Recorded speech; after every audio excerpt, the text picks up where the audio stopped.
Is on between the 7 two o'clock. ponds? Yeah. It was full where in the lake, King Creek, where King Creek is. 7 o'clock. Time to start. Y'all ready? Welcome to the October 2024 meeting of the Houston County Historical Society. We'll call the meeting to order. Please sign in on the sheet. I think everybody's signed in.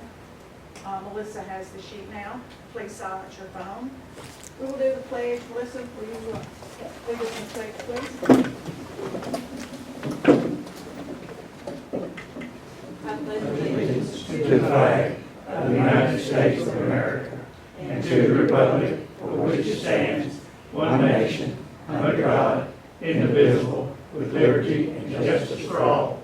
Thank you, Melissa. Y'all may be seated. Meeting minutes. Everybody get theirs okay? Any questions or comments or? I had one question on there. There's not a question yet. Minute.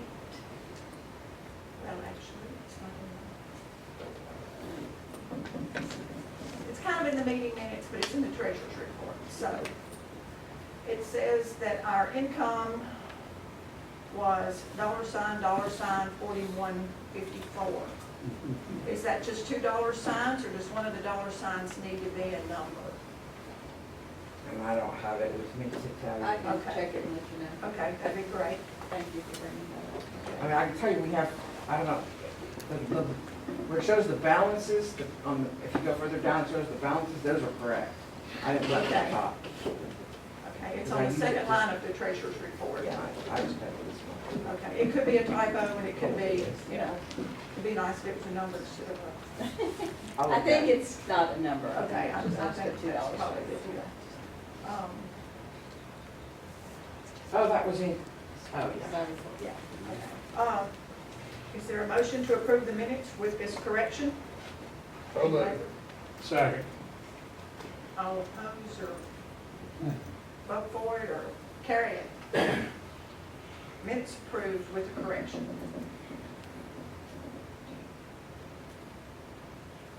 One other comment I had on the minutes, which I was just thinking out loud. Great job with the minutes, by the way. I would like to request a quantity on the items we have available for sale. Okay. So if you are in possession of maps or books, please They're all let at the archives as far as I know. this gentleman have I've that. I've got white oak maps and I've got some books too. Okay. And there's some books at the library, rather than that, the rest of it's. Okay, because I'm wondering if we're down to like one or two, you know, if there's No. going to be a run on those, thinking that's not. I mean, there has been a run lately on books. I've sold 3 or 4, Good. but we still have boxes we haven't even opened Yeah, yet. yeah. Okay. Treasurer's report, Yeah, because we had $170 worth of books sold last month. good job. So, All out of the archives, I yeah, think, yeah. yeah. And we had income of 190 plus a little bit of interest. Melissa bought stamps, so our balance in our checking account is $1,588.54. Our CD, we had some interest of $117. So the balance on the CD is $11,041.74. And we still have $79.64 in our artifact collection. Did you include the envelopes that I bought too? Yeah, no, because that was this month. Oh, That was what this month. I did not buy another box of envelopes. Yes. And I also, in case anybody inquires, there was a discussion about the brick account, about the bricks on the walkway. And the city of Erin has all that money. We wrote them a check 2 years ago, and they have all of our brick money. So if anybody wants a brick, it goes to the city, not through the Houston County, not through the Historical Society. Yeah, I'm just going to bring that up in old business. Oh, I'm sorry. It's in Okay. the minutes of the September 2022. In November, I wrote a check, in November of on November 10th, 2022, I wrote a check to the city of Erin for $624.40, and that was the balance of the account. So, does anybody know if Bonetta actually physically gave them the bricks? I have no idea if there was even any bricks left. Were there even But any the bricks? reason Well, this she was is- glad to get them out of her basement. Yeah. Well, the reason this has come up is Robert Brown has come to me saying that he paid for his brick and his sister's brick who had passed. And I know that the courthouse took up money to get a brick for Donita. And he says they're not been laid, and somebody either in his family or Donita's family has died, not saying that hers has not been laid. And he asked, brother-in-law. and his specific statement was, am I gonna live to see mine laid? And So, I don't know. I don't know anything. I said, I don't know, I'm not in this, but I'll see if I can get to the bottom of it. I don't have any records that predate, as far as this goes, I only have a couple of transactions, and I don't have any records. Danita Spears passed away before 2020. I became treasurer in 2021, and I don't have any records. I'd have to go through all of it. But Robert Brown wrote a check to us in May of 2022, and we paid, and that money went to the city of Erin. $150 for 2 bricks went to the city of Erin. And he knows that now, I told him. So if any, that's why I'm saying, I don't know if there's any bricks anywhere. I think the ones that we had ordered, Vanetta had ordered, she picked them up, brought them to the basement of the city of Erin, and I think somewhere that's in the minutes. So everything that we were responsible for, Vanetta got the bricks from Dixon Monument and brought them and put them in the basement of City Hall. The last time we wrote a check to Dixon Monument Company was in February of 2021 for $305, and that only had to be for a few bricks. And that was before Robert paid for his bricks. Robert said he asked the city and they said that they don't have them. Now, maybe they don't know that they're there. Maybe they'll know. Angie Fields would be. Yeah. Yeah, I'm gonna reach out to Angie. I was gonna call her Friday, but she wasn't here Friday. But it's all on them now to do. We don't have anything. He's getting to run around a little bit and I'm trying to get to the Yeah. bottom I'll of invite the mayor to come speak and we'll buff him up. it. Donald, did you have anything to add? to No, that? no, but as far as I know, we delivered all the bricks that we were obligated to the basement of City Hall. I'll talk to Angie and see if she knows if they're there. Okay, so the treasurer's report, I'm sorry, yes. is there a motion to approve? I'll make a motion. Is there a second?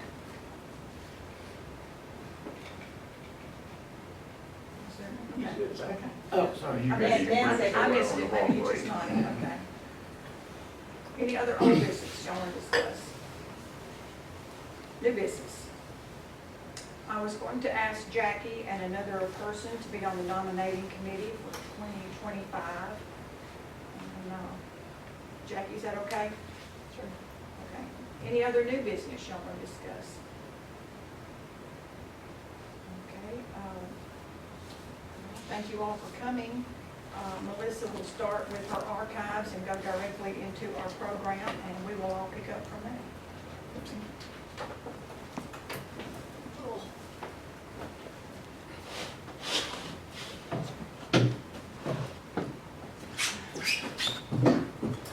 Normally I give you an update on what's been donated, and we've had a couple of donations, not a whole lot in the last month. The most recent one was the Janet Smith, and I'm sorry, I don't know if that's her maiden name or not. She's from the class of 1966. Maiden, okay. She lives in Columbia, and is she like president of a university or something? Columbia State. Yes, okay. She's donated stuff to us in the past. She doesn't have anybody to give it to. This latest donation included her Beta Club pin from high school, her perfect attendance pin, where she went to school for 12 years and never missed a day. That's an accomplishment. Her science club pin, and another, I don't even know what it was used for, but it was a round button-like thing, and it had 66 on it, and it had like a tartan thing hanging off of it.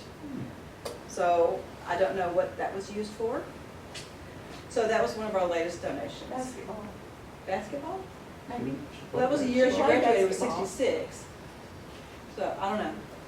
So, she also, I think she also donated her, her Letterman's jacket to us. So, that was the latest donation.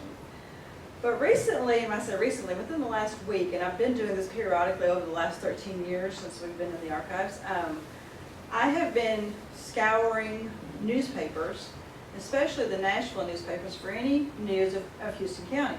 You would be very, very surprised how much news from Houston County made it into the Nashville, Memphis, Knoxville newspapers. All of these newspapers are available to anyone online on the Tennessee Electronic Library. So I'm kind of been doing it methodically year by year as I have time and my eyes will allow me to do this. I've been using the search bar and putting in Erin or Danville or Tennessee Ridge or McKinnon, any of our little communities. It's hard to put in Houston County because you get a lot of stuff on Sam Houston. And so, but recently, I think I made a discovery, and you all may say, oh no, we already knew about that, but it's a discovery for me. And I'm finding lots of great information going through these newspapers. Many of you will recognize this photograph. Many of you have seen it. This photograph came from a collection of photographs that were taken when Ann Hagler's grandfather was murdered on the streets of Houston County in 1921. That case went all the way to the Supreme Court, and they actually took these photographs at the time that the murder happened as evidence, I guess. So what is in this photograph is the Central Hotel, which... That picture right there is made before they moved it, hotel, right? Yes. So this is the Central Hotel. We have a couple of chairs that came out of the Central Hotel at the archives. This is the train depot right here. And so many of us know that the Central Hotel was moved in the 1920s, I think it was 1921, 22, by the Boone sisters who owned it at the time. Moved it from its location, which would have been where Paul's Pizza was or where Be More Salty is today. And it was moved, according to newspaper articles, with a mule and a winch 800 feet to where the old MLAC building is, or Purdue Acoustics, not Purdue Acoustics, Perigo Communications, to face Main Street. And I thought that was the only time that it was moved. But I've recently found some information that it was actually moved once before. The history on the Central Hotel is it was built in the 1850s by the L&N Railroad. The L&N Railroad owned it up until a particular time, and then Mr. Partridge owned it for several years. He died. I actually today found a newspaper advertisement where he's selling off hotel furniture. Not him, but his family, because he had passed away. The Boone sisters bought it in the 20s. It was torn down in the 1950s. So as I'm researching in the newspaper, I come across some interesting information. This particular, and all these articles are real small, but this particular one is dated October the 8th, 1902. And I want you to listen very carefully to what this says. It is titled New L&N Depot. Second, before I read this, I always assumed this was the original depot, built at the very beginning of Houston County, or when they built the railroad or whatever. So keep that in mind too. This is dated October 7th, 1902. The Louisville and Nashville Railroad Company is soon to begin the erection of a $7,000 depot at this place. That is this depot. It was built in it was finished in 1903, you'll see here in a minute. I thought it was older than that. So that's one thing that I've learned. The Central Hotel, which is owned by the L&N, is going to be moved back from the railroad to Market Street. And the space now occupied by the hotel is going to be utilized for the new depot and the side tracks. If you look at this photograph, there are side tracks right here behind the depot. Did anybody in this room know that the Central Hotel had been moved once before? Me neither. If Nina Finley was here, she'd say, oh yeah, I knew about that. But I didn't know about that.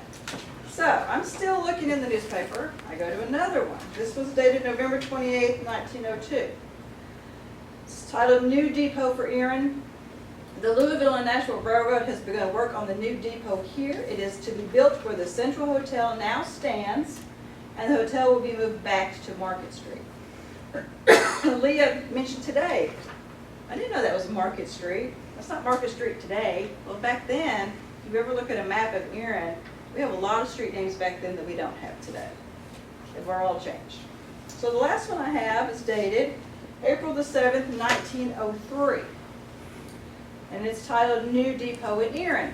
The Louisville and Nashville Railroad Company has just completed and moved into their new passenger and freight depot here. They've also just finished a long side track running at the rear of the depot, that's where this is it, at the rear of the depot, from which to load and unload freight. The company has done a great deal of work and expended a large sum of money and improvements here within the last 3 months. So now you know that not only was the Central Hotel moved once, which I thought was a feat in itself, but it's been moved twice. And you can see in proportion, you can see where they built the depot and where the Central Hotel is. They didn't move it very far.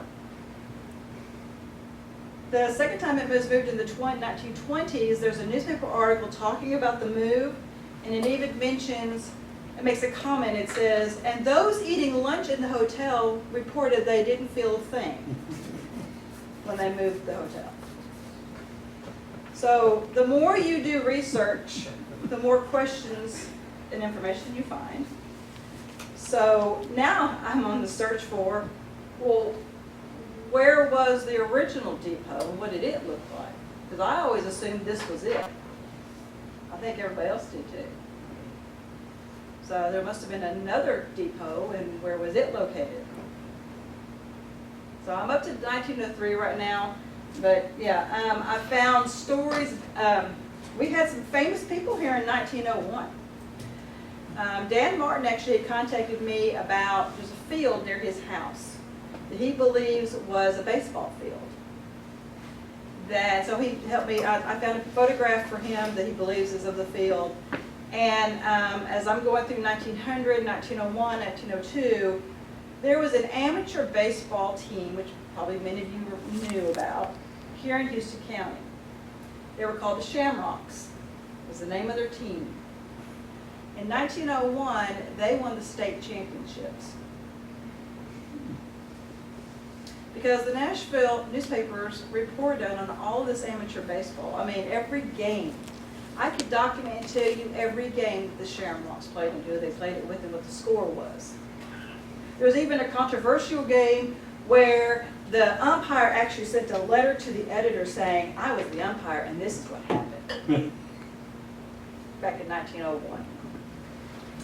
I found an article about a gentleman who was brought up on charges in our courthouse for being a bigamist. He had 9 wives. One of them was from Houston County. Her last name was Ross. And I continue to find information on what I call the Midway debacle, where Midway was incorporated and this gentleman put up a saloon. I think I've talked about this before. It went on and on and on, and still I'm researching that. I've just now gotten into where the city of Erin is being incorporated.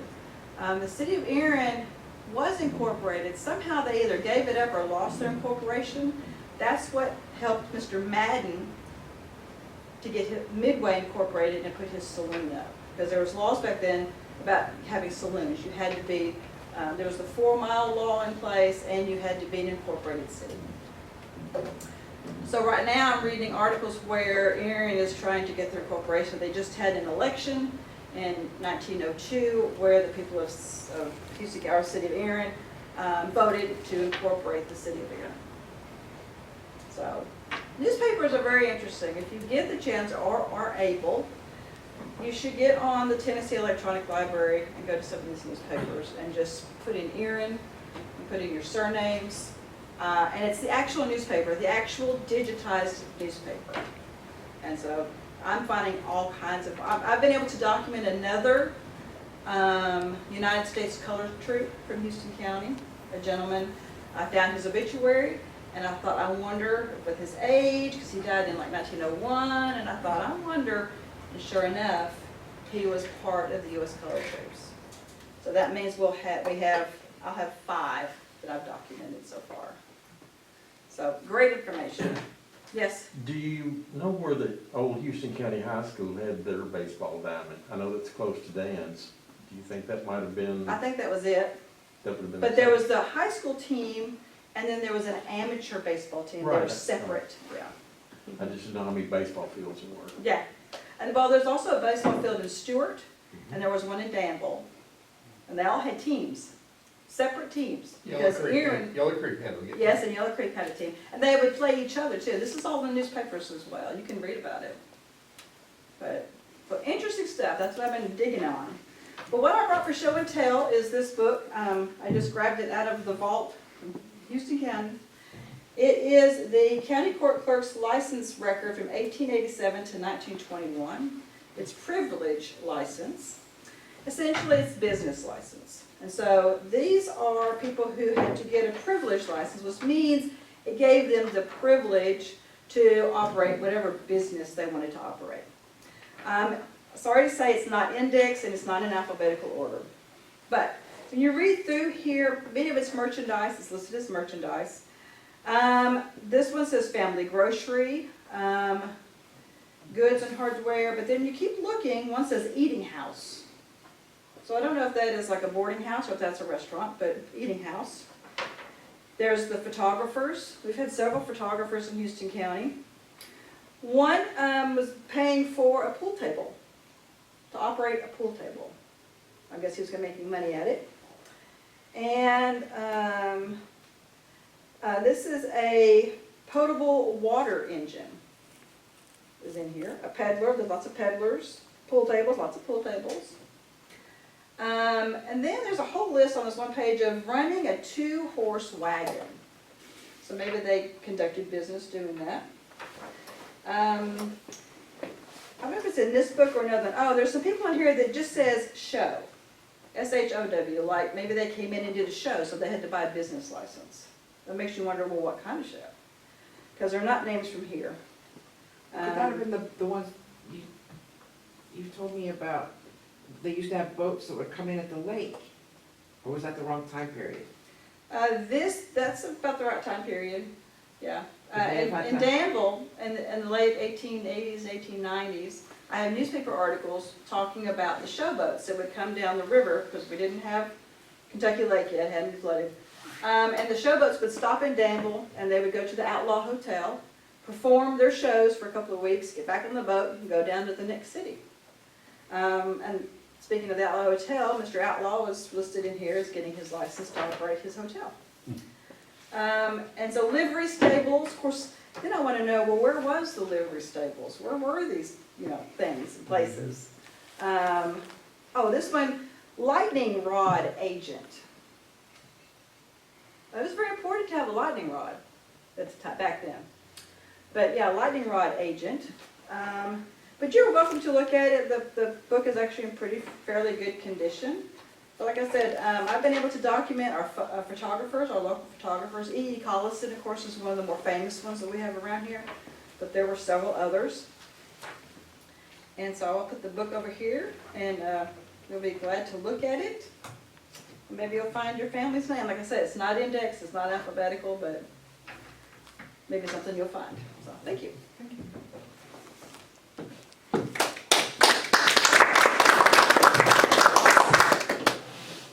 You want to go next, Clint?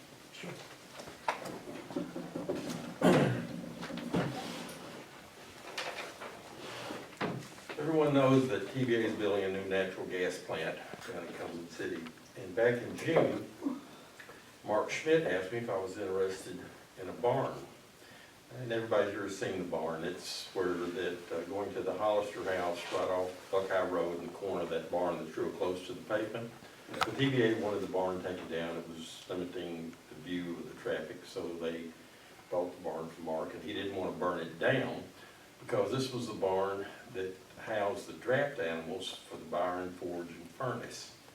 From the outside, it looked just like a regular old barn, but if you go inside, it's a post beam barn, which is hand hewn 6x6 beams that's gone together, and the way it's assembled is a mortise and tenon joint, which is a hole cut out, and you put the mortise in it, and you can put pegs in it to secure it.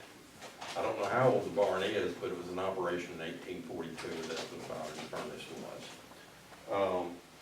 We took the barn down. It's now at Stewart. I haven't got it back up yet, but there's a number of artifacts that found in the barn.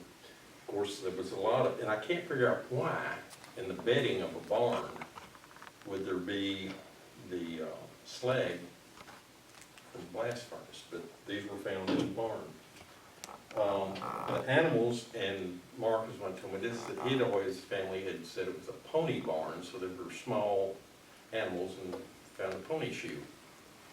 There's various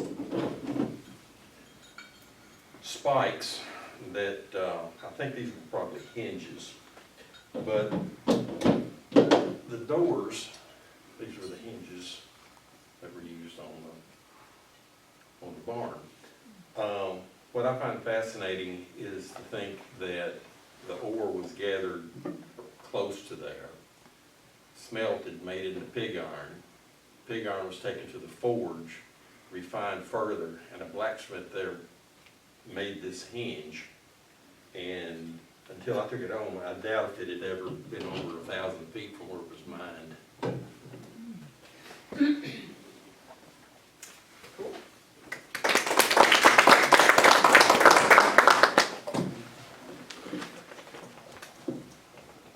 And I brought a book here that's got a lot of the old Danville at the year 1930.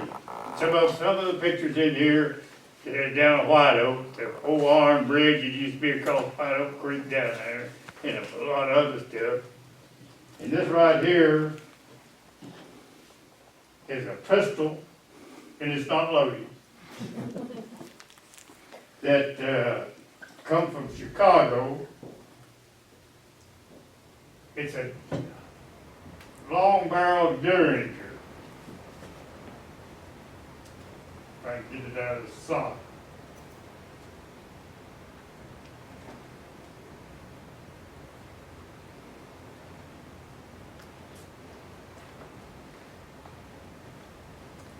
This is right here. It's a breakdown, single shot, 22 caliber. Or a 17 caliber, it'll shoot either one of that size shell. 6-inch barrel on it. And I've got literature here telling them all about this little gun right here. Got pictures of these, this is the pistol right here. You wanna come up here and look at this stuff right here. But these are antique materials right here. And these pictures right here, all of the old Danville elevator, coal chute, hotel business, the bridge before they redone it. See, they rebuilt that. At one time, that bridge in Danville, it wasn't a drawbridge, it was a swing bridge. It didn't, instead of going up like this, it swung around like the old bridge up there. It's right here. And I've also embedded a few pictures of the Clarksville Bridge up there. It was built back in the 1960s, 67, 68. It's already been torn down and others up of it in its place. So if you want to just get up here and go through that and take a look at it.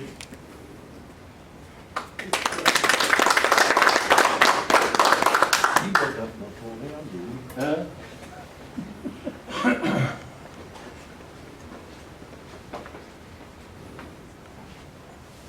Okay, they said bring something unique. Everybody knows about the little nesting hens, and most of the time they're crystal or the milk glass. Well, this one is decidedly different. It's kind of a ceramic painted one. So it's got the date of 1963 on the bottom, and it belonged to Dawn's mother. So thought it was a little unique.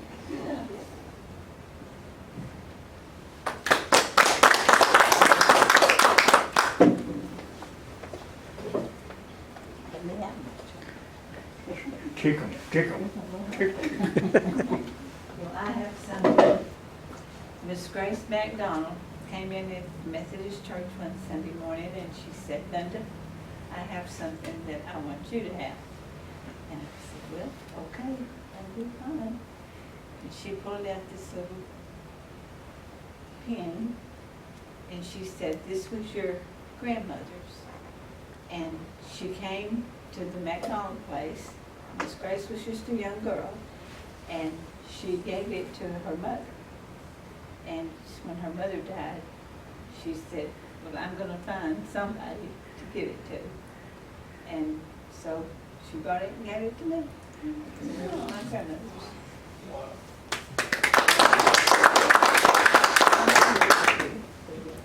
You know what's made out of? Pretty little roses in it, see? Which one do you have it It's been very well kept up. Trying to not let the kids get a hold of it. Dan? Greg?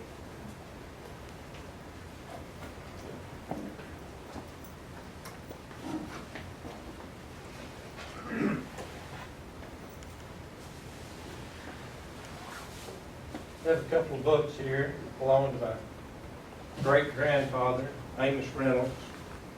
He was born, well, I'll get my dates mixed up, so I won't go into all that. But anyway, he joined the Methodist Church as a minister in 1874. He was captured, he was a Confederate soldier, and he was captured there at Fort Donelson. And after he became a minister, here's the Bible that he had. His hand stitching, it's rather fragile, as you might say. And there's also a Methodist discipline. Now, I haven't seen this till tonight in a number of years, but I don't know the dates in it. But like I said, he did join the conference as minister in 1874, and it has a animal skin bindings on it and cover and stitching, and it's rather crude, but you should have seen his shotgun. It was a lot more crude than this. And that's about all the research I've done. Was he a minister in the war, the Civil War? No, the war ended about 9 years prior to joining the conference. See, the war ended, what, 1865? Yeah, he was born in 1842, and of course the war, like Greg said, ended in 65. So he was well, he was old enough to get captured at Fort Donelson. Right, he was, 42 from 62, he was 20. One of those books is dated 1877.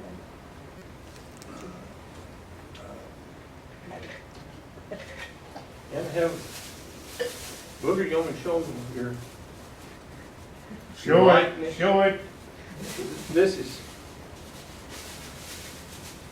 a mushroom that I found this afternoon. I thought it was there.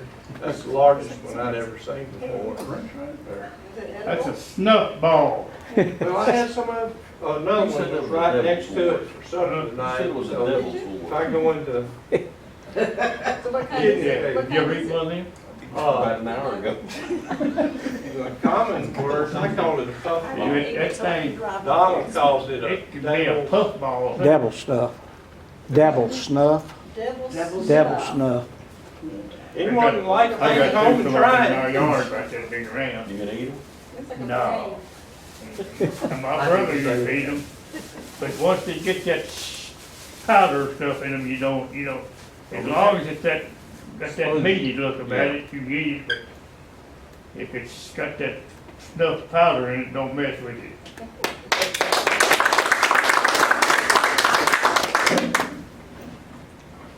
Lynn? Are you I ready? did mine. You're the pictures, okay. I guess that just leaves me then. You want me to get mine first, Deborah? Oh, I forgot about Yeah, you. I'm I'll so get sorry. that. I don't have a whole lot. What I brought is not that old, but it means a lot to me. I measured diverted acres and dark tobacco and burley tobacco, and I guess it was 67. And my dad made this for me. It's got the holder and then the survey pens and stuff that we use to measure the tobacco with and everything. And like I said, that means a lot to me because Daddy made that for me. I'm gonna change a little bit here, and we've had two real good surveyors come out of Houston County that I know of after Mr. Miles. One of them is Gary Booker, and the other one was Ace Beard. And they surveyed a lot of those bridges, the bridges Gary's talking about, the Red River Bridge, bridges and roadways all over Montgomery County, Houston County, Stewart County on that. Hey, Donald, Mm-hmm. can you tell a city girl how you would use that? Okay, you measure it. You got About, a chain. why would you measure, Okay, you can only raise so much tobacco. okay, And then the diverted acres, they paid you by the acres. In other words, you didn't plant it. okay, But now the burning dark, you had like, instead of, they went to pounds later on, but then it was just measured in acres. okay, so how would you use those? Okay, you measure it, you've got a tape, which I don't have. Okay, so you're not measuring like a tobacco leaf? No, You're- no, no, no, this is area. This I'm is from the city, area. I know nothing. Yeah, well, this is area. Okay, And I got you. it was, Is this like in the deeds where they said, where they talk about so many pins? well, it's rods. Rods, Yeah, yeah, it's so rods. many rods. Got it, okay. And everything. But it had rods and chains. Yes, rods and chains. And it's a Gunther chain, is that right, Gary? I think is what it is. It's 66 feet long. So if you go 10 chains by one chain, that's an acre of ground. Oh, okay. And the way they did this was based on that. If so many chains, you multiplied it, moved the decimal point 2 places to the left, and you had the acres on it. Okay.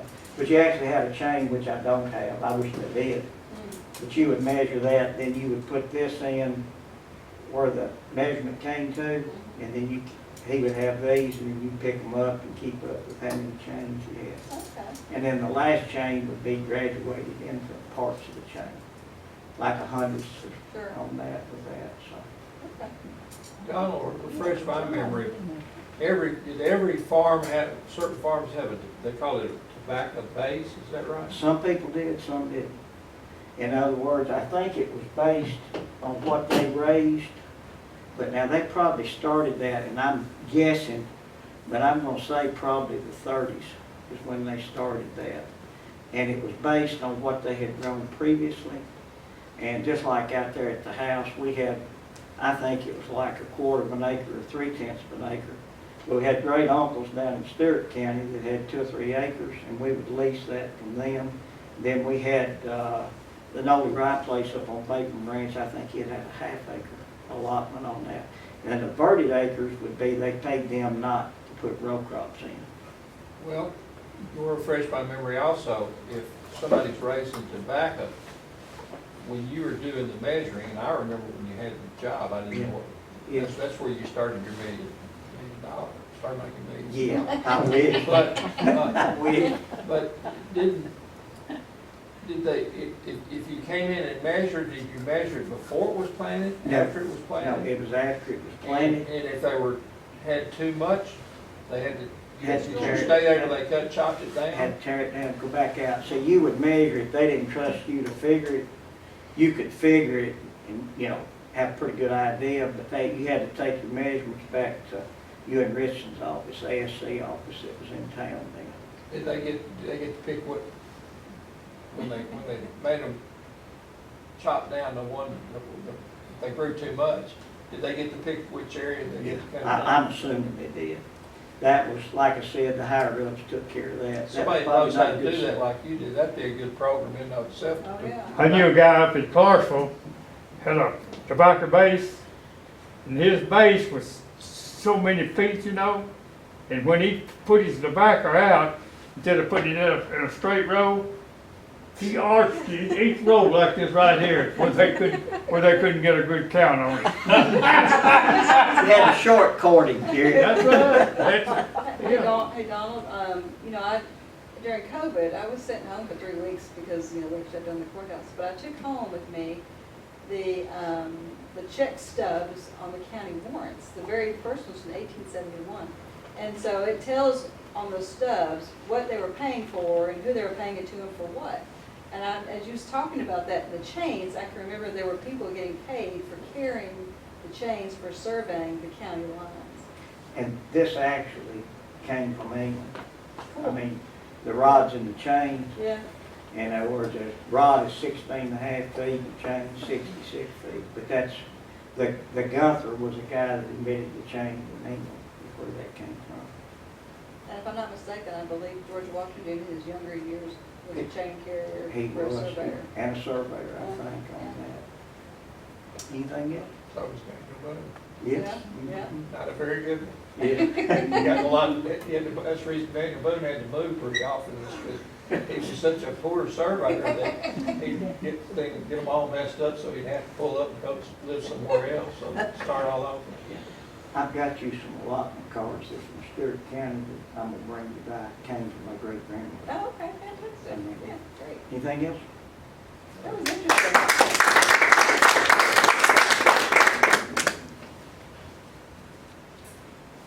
Never, I always like to get my 2 bits in. I'm one that, I think I suggested that we have this program again. I think it's one of the best programs that the Historical Society has. I think we'll And do it it's again. always stuff February that next comes year. out that's fascinating to me. Yes. And things you'll Thank never you. see anywhere And I want else. to thank everybody that brought stuff, that was good. Yes. Well, my show and tell is the discipline and the minutes of the Yellow Creek Baptist Church of Christ, Dixon County, Tennessee. It is a copy of the original book, and if anybody can tell me where the original is now, it is either disappeared or disintegrated, or luckily, Donald and Jackie had copied it for me, and 350 pages of discipline and minutes from the Baptist Church of Christ, beginning in November of 1805. Now, granted, this is in Dixon County. Dixon County was formed in 1803, so they were 2 years old when they started this book. The other significance of this book is that the United States was only 29 years old. Some of the names listed in here, if you're from the Yellow Creek, Dixon County area, you might recognize them maybe more than people a little farther west. Sylvester Adams, Ambrose Martin and Francis Halliburton, and Lucy Halliburton. Last name Epperson, Turner, Hooper, Parker, Reagan, Daniel, and Reynolds. The entries begin in 1805. During the years of 1861 to 1864, there were limited entries. I think in 1863 there were 4 entries. 1864 there were 2. The last entry was 1887. Now why they stopped there, I don't know. I can't read that page. If they had a physical building, I'm not sure of. I mean, again, this was 200 and something years ago.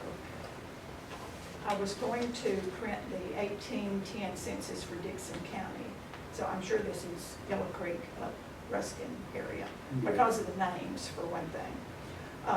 It's real interesting to read some of their rules, which when you come in, you sit down, and while the church minutes or the procedures going on in the church, you do not talk, you do not whisper, you do not get up and walk around. If you have anything to say, you have to stand up and say it. You can't talk from sitting down, you have to stand up. There are entries here where people were banished, I guess is not really the right word, but they were let go from the church for dancing. Well, that sounds a little harsh too, but they were let go from the church.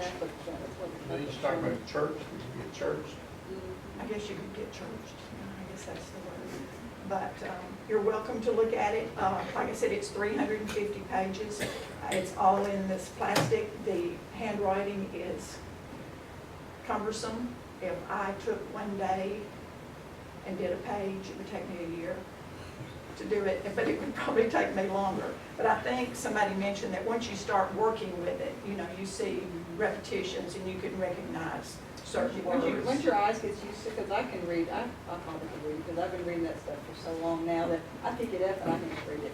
Okay, well, that'll be the next program. It also depends on the condition. I mean, if there's a lot of staining or a lot of issues like that, but unless it's someone like Mr. Barnes, Roy Barnes, who was an attorney here, yeah, unless it was him, I can pretty much read anything. Well, the first page says something, and I think it says church book. Yeah. If you can read the first word, that would be great. And I can't tell on the last page, maybe the church was dissolved or moved, or the last entry is 1887, which, you know, that was 20 years plus after the Civil War, so. It's just really interesting to read what I could read. And Some you of the all- signatures in there are very fancy too. Whoever was signed them were very proud of their name. They even did some little artwork on it. They do little artwork, and they do little dilly-dally little things, and. Doodle, is it doodling? Yeah. Well, you know, either Or they're just 1828, or just their numbering Yeah. and their, the way That's they how they word, wrote back then. the way they word things, so. It's funny. But you don't know where the church was located? I don't. I mean, it was the Yellow Creek Baptist Church of Christ, so I would think, with the names, I would think it would be in the Ruskin area. Excuse me for asking, repeat, you're putting two different Yellow Creek Baptist Church of Yeah. Christ. Word for word, Yellow Creek, So well, were it may they have. Church of Christ or were they It's a Baptist or both? It's a Baptist Church of Christ.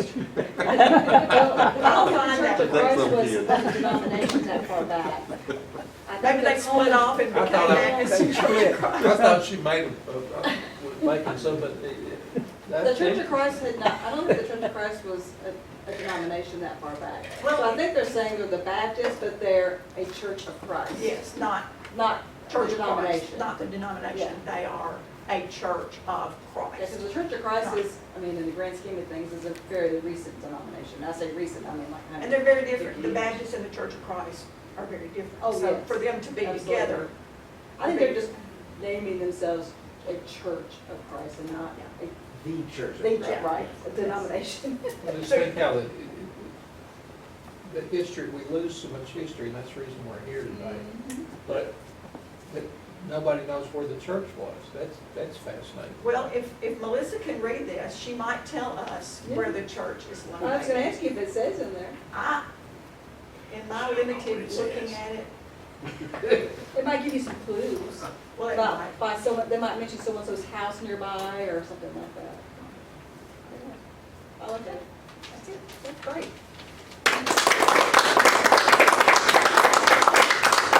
In closing out our meeting today, we will adjourn. Wanted to mention the other meetings. Watch your minutes. The next meeting is at the archives in November, And we need everybody to bring food. It's an added dish like we do every year, 6 o'clock. 6 o'clock. December meeting is also a meal, 6 o'clock here. January, if you could talk to our Mayor Drake Yes, I'll get it on and the see if he calendar. can do that. We'll do February show and tell again. Yeah. I'll have this done by then. Yes, you will. You will. And then March, we do not meet because of our support for the Irish celebration. If any of you have a program that you would like to present or know of someone that would like to present, we would be glad to put them Well, on. by April, I think someone who went to Africa might could give us a program and show us some photographs. That should give them plenty of time. Plenty of time. Maybe. Maybe, you know. We got But maybe. we have some in the works. We have some Good. people working on Good. programs. And thank you all for coming, and we'll see you in November. We'll adjourn. Look at this book.